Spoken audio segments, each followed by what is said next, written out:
Hello friends, എല്ലാവർക്കും good morning. അപ്പോൾ മഴതോരും മുമ്പിയുടെ ഇന്നത്തെ സൂപ്പർ ഹിറ്റ് വിശേഷത്തിലേക്ക് എല്ലാവർക്കും സ്വാഗതം. അങ്ങനെ ഗ്രേസം ആൻറ്റിയുടെയും മാമച്ചാൻ്റെ മുന്നിൽ വന്ന് നിന്ന് നമ്മുടെ ടോണി ക്ഷമ ചോദിക്കുകയാണ്. എന്നോട് ക്ഷമിക്കണം ആൻറ്റി, ഞാൻ ഇന്നലെ എന്താ വന്ന് പറഞ്ഞതെന്ന് പോലും എനിക്കറിയില്ല.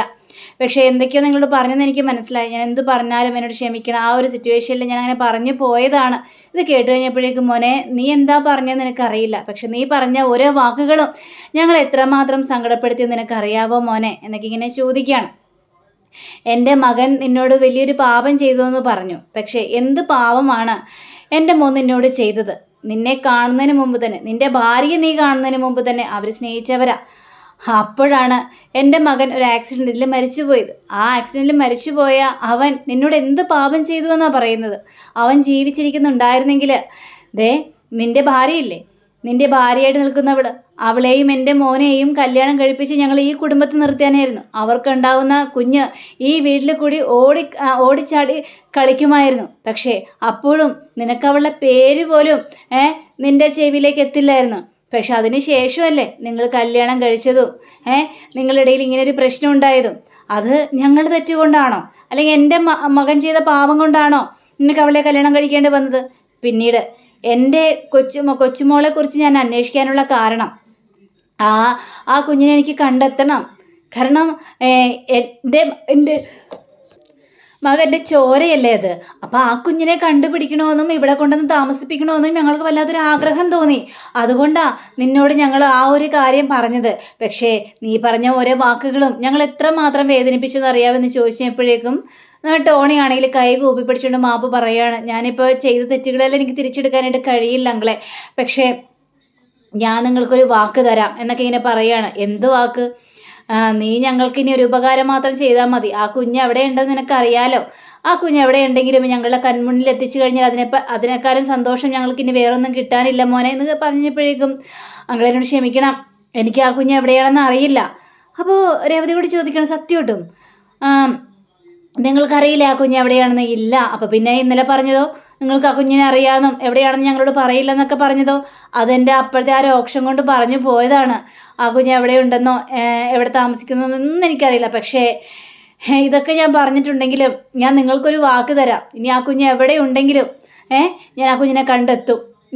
നിങ്ങളുടെ കൂടെ തന്നെ നിൽക്കും. എന്ത് സഹായം വേണമെങ്കിലും ഞാൻ ചെയ്തു തരാം എന്നൊക്കെ ടോണി വാക്ക് കൊടുക്കുകയാണ്. അങ്ങനെ മാമച്ചാൻ്റെ കൈ പിടിച്ച് തന്നെ വാക്ക് കൊടുക്കാൻ, ഡീല് കൊടുക്കാനാണ്. ആ കുഞ്ഞിനെ ഇനി കണ്ടുപിടിക്കാനായിട്ട് നമ്മൾ ടോണിയെ തന്നെ മുൻകൈയെടുത്ത് ഇറങ്ങണം. അങ്ങനെ ടോണി അവിടെ നിന്ന് പോവുകയും ചെയ്യുകയാണ്. പിന്നീട് കാണിക്കുന്നത് ആ പീഡിപ്പിക്കപ്പെട്ട പെണ്ണിൻ്റെ അച്ഛനാണെങ്കിൽ ഈ ഹരിയുടെ അച്ഛൻ്റെ മുന്നിലേക്ക് വന്നിരിക്കുകയാണ്. അപ്പോൾ ഭയങ്കരമായിട്ടും ദേഷ്യം വരികയാണ്. അപ്പോൾ ദേഷ്യം വന്നു കഴിഞ്ഞപ്പോഴേക്കും നിങ്ങളൊക്കെ എന്താ ചെയ്യേണ്ടതെന്ന് അറിയാമോ? മകനെ വളർത്തുന്നത് ഇങ്ങനെയാണോടോ എന്ന് ചോദിച്ചുകൊണ്ട് അവിടെ കിടന്ന് അങ്ങോട്ട് ഇതായിട്ട് ഇതങ്ങനെ സംസാരിക്കണം. അപ്പോൾ ഇത് കേട്ട് കഴിഞ്ഞപ്പോഴേക്കും നമ്മുടെ ശിവനാണെങ്കിൽ ഞങ്ങളോട് ക്ഷമിക്കണം, എൻ്റെ മകൻ ചെയ്തത് വലിയൊരു തെറ്റ് തന്നെയാണെന്നറിയാം. പക്ഷേ എന്തായാലും എൻ്റെ മകൻ തന്നെയല്ലേ. നിങ്ങൾ ആ കേസിൽ നിന്ന് എൻ്റെ മകനെ എങ്ങനെയെങ്കിലും ഒരിച്ചു കൊടുക്കണമെന്ന് കേട്ട് കഴിഞ്ഞപ്പോഴേക്കും ഇയാൾ ഭയങ്കര രോക്ഷം കൊണ്ട് ഇങ്ങനെ തിളച്ചങ്ങോട്ട് തുള്ളുകയാണ്. എന്നോട് ഇങ്ങനെ പറയാനായിട്ട് നിങ്ങൾക്ക് എങ്ങനെ ധൈര്യം വന്നു? ഞാൻ എൻ്റെ കുടുംബവും നിങ്ങളോട് എന്ത് തെറ്റ് ചെയ്തു? എൻ്റെ മകൾ അനുഭവിക്കുന്ന മനോവിഷമം നിങ്ങൾക്ക് വല്ലതും പറഞ്ഞാൽ മനസ്സിലാവണമെന്നും പറഞ്ഞുകൊണ്ട് അവിടെ കിടന്ന് ഭയങ്കരമായിട്ടും ദേഷ്യപ്പെടുക. അത് കേട്ട് കഴിഞ്ഞപ്പോഴേക്ക് നിങ്ങൾ എന്ത് പറഞ്ഞാലും അത് മതിയാവില്ലെന്ന് എനിക്ക് നന്നായിട്ട് അറിയാം. പക്ഷേ ഇതല്ലാതെ വേറെ നിവൃത്തിയില്ല. നിങ്ങളെപ്പോലെ തന്നെ നിങ്ങൾ എത്രമാത്രം വേദന അനുഭവിക്കുന്നു അതേപോലെ തന്നെയാണല്ലോ ഞാൻ എൻ്റെ മകനെക്കുറിച്ച് ഓർത്ത് വേദന അനുഭവിക്കുന്നത്. നമ്മൾ തമ്മിൽ എന്താണ് വ്യത്യാസമുള്ളത്? ഇപ്പം ഞാനൊരു വെയിലത്ത് കിടക്കുന്ന മണ്ണിരെ പോലെ പെടച്ച് തുള്ളുകയാണ്. ആ ഒരു മനോവിഷമത്തിൽ നിൽക്കുകയാണ്. അതാണ് ഞാൻ നിങ്ങളോട് കാല് പിടിച്ച് അപേക്ഷിച്ച് പറയുന്നത്. എൻ്റെ മകനെ എങ്ങനെയെങ്കിലും രക്ഷിക്കണമെന്ന് പറയുകയാണ്. ഇത് കേട്ട് കഴിഞ്ഞപ്പോഴേക്കും എനിക്ക് ശരണ്യയോട് ചോദിക്കാനുണ്ട്. അവൾ എന്താണെന്ന് വെച്ചാൽ തീരുമാനിക്കട്ടെ. അവളുടെ തീരുമാനത്തിനൊപ്പം മാത്രമേ ഞങ്ങൾ നിൽക്കോളൂ. അപ്പോഴേക്കും ശരണ്യയോട് സംസാരിക്കണം, ഇന്ന് തന്നെ സംസാരിക്കണം. നിങ്ങൾക്ക് 10 ലക്ഷം 20 ലക്ഷം 30 ലക്ഷം എത്ര ലക്ഷം വേണമെങ്കിലും തരാം. നിർത്തിക്കോളാം. ലക്ഷങ്ങൾ തന്നു കഴിഞ്ഞിട്ടുണ്ടെങ്കിൽ ഞങ്ങളുടെ വേദന ഇല്ലാതാവുമെന്നാണ് തോന്നുന്നത്. എൻ്റെ മകളുടെ ജീവിതം തിരിച്ചു കിട്ടുമെന്ന് നിങ്ങൾക്ക് തോന്നുന്നുണ്ടോ? എന്തൊക്കെ അനാവശ്യമായ കാര്യങ്ങളാണ് ഈ പണത്തിൻ്റെ പേരും പറഞ്ഞുകൊണ്ട് ഞങ്ങളെ വിലക്കെടുക്കാനായിട്ട് വരരുത് നിങ്ങൾ. അയ്യോ ഇല്ല, ഞാനങ്ങനെ അറിയാതെ പറഞ്ഞു പോയത്, നിങ്ങളെയും കൂടെ ക്ഷമിച്ചു തര്. ഇന്ന് തന്നെ സംസാരിച്ചിട്ട് എന്തെങ്കിലും ഒരു തീരുമാനം പറയണേ. ഒന്ന് ഉറങ്ങിക്കോട്ടെ, ഒരു 2 മിനിറ്റെങ്കിലും ഉറങ്ങിക്കോട്ടെ. എനിക്ക് ഉറക്കം നഷ്ടപ്പെട്ടിട്ട് നാളുകളായി, അതുകൊണ്ടാണ് പറയുന്നത്. ഞാനേ അന്വേഷിച്ചിട്ട് നിങ്ങളോട് വിളിച്ച് പറയാം എന്നും പറഞ്ഞുകൊണ്ട് ഇയാൾ അവിടെ നിന്ന് പോയി കഴിഞ്ഞപ്പോഴേക്ക് ശിവന് വല്ലാത്തൊരു ടെൻഷൻ കൂടി വരികയാണ്. പിന്നീട് കാണിക്കുന്നത് നമ്മുടെ രോഹിത്തിനെയാണ്.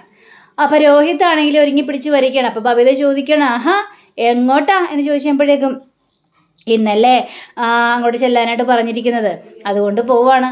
അല്ല അപ്പം അച്ഛൻ വരുന്നില്ലേ കൂടെ? അച്ഛനല്ലല്ലോ വരാനായിട്ട് പറഞ്ഞിരിക്കുന്നത്, അലീന ചേച്ചിയോട് കൂടെ വരാനല്ലേ പറഞ്ഞിരിക്കുന്നത്. അതെന്താ അച്ഛൻ വരണ്ടാത്തത്? അതൊന്നും എനിക്കറിയില്ല.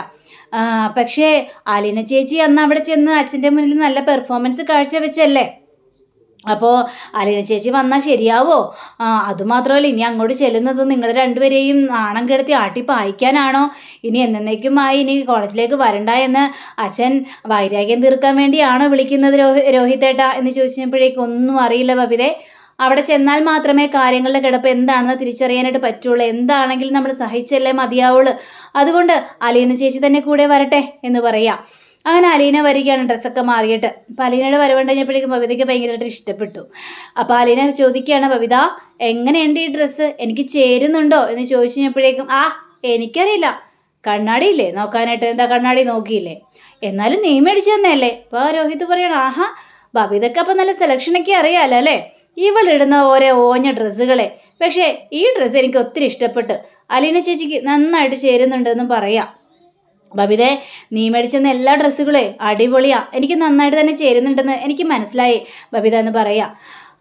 അതൊന്നും എന്നോട് ചോദിച്ചിട്ടൊന്നും കാര്യമില്ല, ഏതായാലും എൻ്റെ കടമ ഞാൻ തീർത്തു, അത്രയും മാത്രമേ ഉള്ളൂ.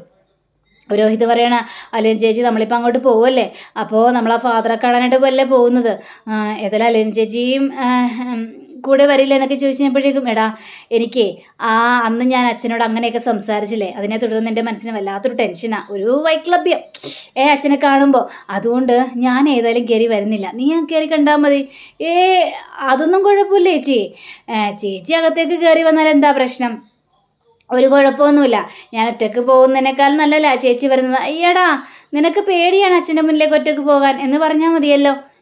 ശരി എന്നാൽ നമുക്ക് പോയാലോ? ശരി ചേച്ചി നമുക്ക് പോകാം. അങ്ങനെ സന്തോഷത്തോടു കൂടി തന്നെ അവർ പുറത്തേക്ക് ഇറങ്ങി പോവുകയാണ്. ബബിത ഇത് കണ്ട് വളരെയേറെ സന്തോഷത്തോടെ നിൽക്കുക. അങ്ങനെ അലീനയും അതേപോലെ തന്നെ രോഹിത്തും കൂടി അച്ഛൻ്റെ മുന്നിലേക്ക് എത്തിയിരിക്കുകയാണ്. അപ്പം അച്ഛൻ പറയുകയാണ്, ഒരാളെ ഇവിടെ നിന്ന് എന്നേക്കുമായി പുറത്താക്കിയിട്ടുണ്ടെങ്കിൽ അയാളെ തിരിച്ചു വിളിക്കുന്ന ഒരു രീതി ഞങ്ങൾക്കില്ല. പക്ഷേ നിന്റെ ഭാഗത്ത് ശരിയുണ്ടെന്നും നീ ഒരു തെറ്റും ചെയ്തിട്ടില്ല എന്നൊക്കെ എനിക്ക് പൂർണ്ണ വിശ്വാസമായി.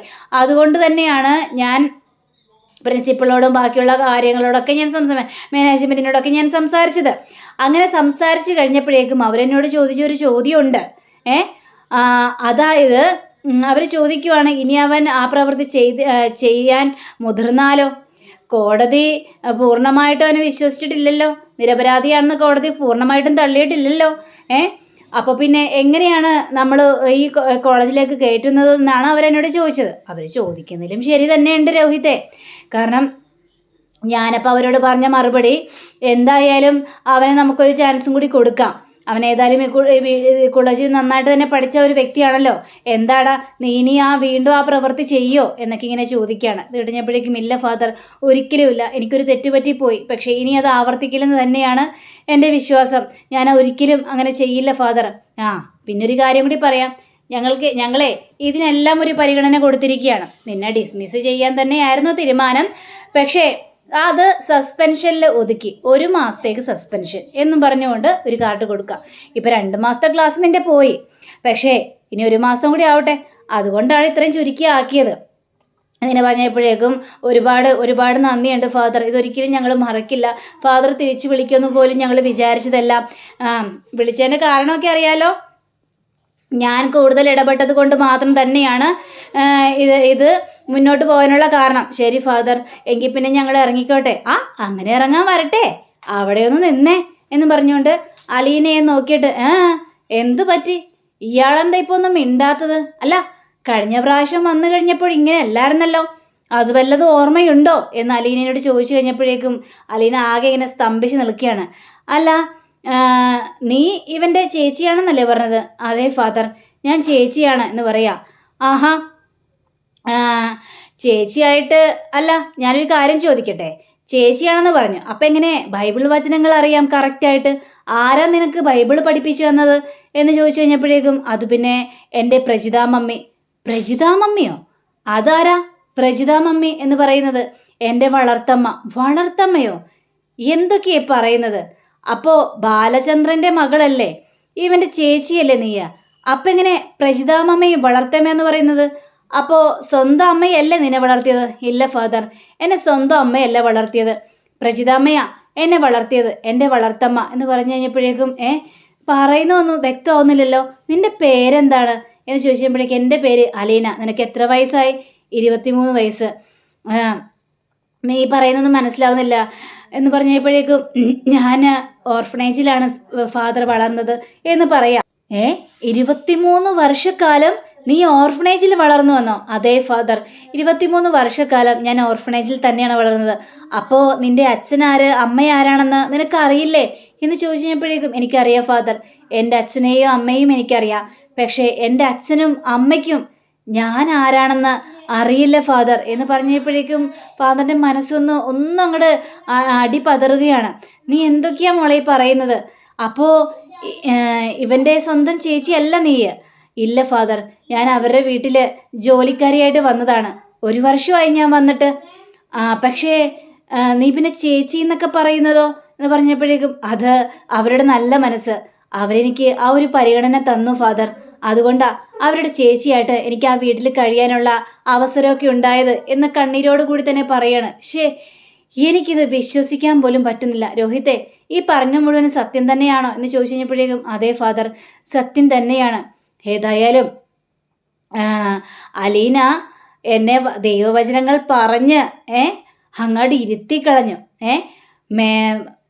ദൈവത്തിൻ്റെ മേലങ്കികൾ, അതേപോലെ തന്നെ ഫാദറിൻ്റെ കുപ്പായത്തിന് വലിയ മഹാത്മ്യമുണ്ടോ എന്നൊക്കെ ചോദിക്കുമ്പോഴും പാപം ചെയ്യാത്തവർ കല്ലെറിയട്ടെ എന്നൊക്കെ എൻ്റെ മുഖത്ത് നോക്കി ചോദിക്കുമ്പോഴും ഫാദർ എറിഞ്ഞ കല്ല് അത് തിരിച്ചെടുക്കാനായിട്ട് ഫാദറിന് പറ്റുന്നില്ലേ എന്ന് ചോദിക്കുമ്പോഴും എൻ്റെ മനസ്സ് ശരിക്കൊന്ന് അടിപതറിയായിരുന്നു അലീന. ഇത് കേട്ട് കഴിഞ്ഞപ്പോഴേക്ക് ഫാദർ എന്നോട് ക്ഷമിക്കണം, ആ സമയത്ത് എനിക്ക് അങ്ങനെയൊക്കെ പറയേണ്ടി വന്നു, അറിയാതെ പറഞ്ഞു പോയതാണ്. അറിയാതെ പോയതൊന്നുമല്ല, അതറിഞ്ഞ് പഠിച്ച് പറഞ്ഞതാണ്. നീ അതൊക്കെ പറയുമ്പോഴും നിന്റെ ഉള്ളിൽ ഒരു തീക്കനലുണ്ടായിരുന്നു, ശരിക്കുള്ള തീക്കനൽ. അത് ജ്വലിക്കുന്നത് ഞാൻ ആ സമയത്ത് ആ നിമിഷം കണ്ടായിരുന്നു കുട്ടി. പക്ഷേ എനിക്ക് നിന്നോട് ദേഷ്യമൊന്നുമില്ല. നീ ചില കാര്യങ്ങളൊക്കെ പഠിപ്പിച്ചു എന്നെ. എനിക്ക് കണ്ണ് തുറക്കാനുള്ളൊരു അവസരം നീ ഉണ്ടാക്കി തന്നു. അങ്ങനെയും ചിലവർ വേണമല്ലോ, ഒരാളുടെ കണ്ണ് തുറപ്പിക്കാനുള്ളൊരു അവസരം ചില ആൾക്കാരൊക്കെ ഉണ്ടാക്കണമല്ലോ. അത് നീ ഏതായാലും ഉണ്ടാക്കി തന്നു എന്ന് അലീനയോട് പറയുകയാണ്. ഇത് കേട്ട് കഴിഞ്ഞപ്പോഴേക്കും അലീനയ്ക്ക് ഒരുപാട് സന്തോഷം തോന്നുക. അപ്പം അങ്ങനെയും കാണിച്ചുകൊണ്ടാണ് നമ്മുടെ ഇന്നത്തെ റിവ്യൂടെ അവസാനിച്ചിരിക്കുന്നത്. അടുത്ത റിവ്യൂവിനെ കാത്തിരിക്കുക, സബ്സ്ക്രൈബ് ചെയ്യുക. എല്ലാവർക്കും നല്ലൊരു ദിനം ആശംസിച്ചുകൊണ്ട് തന്നെ നമസ്കാരം. Thank you. See you. By.